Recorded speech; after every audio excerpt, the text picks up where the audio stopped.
হ্যাঁ বলুন, কি আশা পূরণ হয়েছে আপনার? আমার আশা পূরণ হয়েছে। আমার ভাগ্নির বিয়ের জন্য মানত করেছিলাম, যে ছেলের সঙ্গে বিয়ে হওয়ার কথা একটু ছিল। আসতে সবাই আসতে।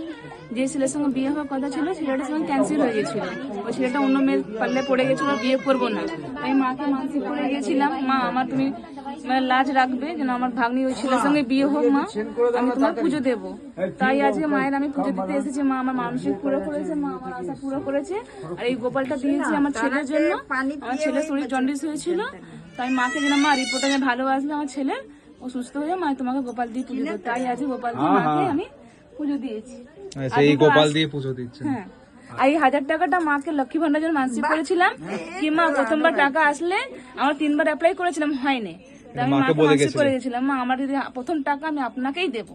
তাই আজকে মাকে আমি টাকাটা দিচ্ছি। লক্ষ্মী ভান্ডারের টাকা? হ্যাঁ। আর দুটো মানসিক আছে আমার শরীর খারাপের জন্য, সেটা আমার ভালো হয়ে যাবে। আমার ক্যান্সার হয়েছে, তো সেটা আমার ভালো হয়ে গেলে মায়ের কাছে আমি মাকে ভালো করে পুজো দিয়ে ভালো আছে, আগে অনেক সুস্থ আছে, অনেকই ভালো আছে আমি মায়ের দয়া। আমার এই দুটো মানসিক পুরো হয়ে গেলে মাকে আরো ভালো করে সাজিয়ে দিই। মায়ের জল খেয়ে ফুল নিয়ে গিয়ে মাকে রোজ ডাকি দিন রাত, মা মনসা মনসা। জয় মা, জয় মা মনসার জয়।